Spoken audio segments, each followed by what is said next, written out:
నమస్కారం. నా పేరు శరత్ సుంకరి థియేటర్. నేను పొట్టి శ్రీరామ్ తెలుగు యూనివర్సిటీలో యాక్టింగ్ కోర్స్ చేశాను. పూర్వం మన పల్లెల్లో ప్రజలు పొద్దంతా పనిచేస్తూ సాయంత్రం వేళ ఇంటికొచ్చి సేద తీరడం కోసం ఆటలు పాటలు పాడుకుంటూ సరదాగా గడిపేవారు. అందులో ఒకటైనటువంటి మట్టి కళా రూపమే ఈ బోనాల కోలాటం.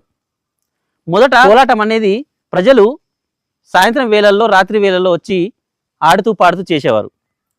తర్వాత దీనికి తోడుగా బోనం అనేది క్రోడీకరించి బోనాల కోలాటం అని మిళితం చేసి రెండు కలిపి ఆడడం స్టార్ట్ చేశారు.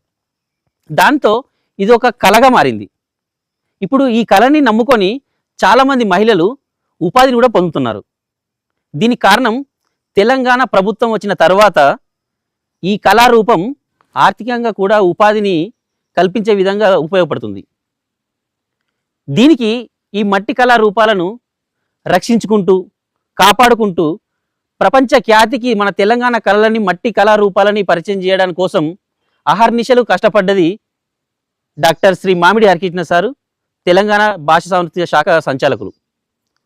తన కృషి వల్లనే ఈరోజు అంతరించిపోతున్నవి అనుకున్న మట్టి రూపాలన్నీ కూడా ఈరోజు వెలుగులోకి వచ్చి మన తెలంగాణ మట్టి కళారూపాలన్నీ కూడా ప్రపంచానికి తెలియజేసి మన తెలంగాణ గౌరవాన్ని, అస్తిత్వాన్ని, సాంప్రదాయాన్ని, ఆచార కట్టుబాట్లని కూడా కళ్ళ కట్టినట్లు చూపించి దేశ విదేశాలలో కూడా అబ్బురపరిచే విధంగా ఈరోజు మన కళలు విరజిల్లుతున్నాయి.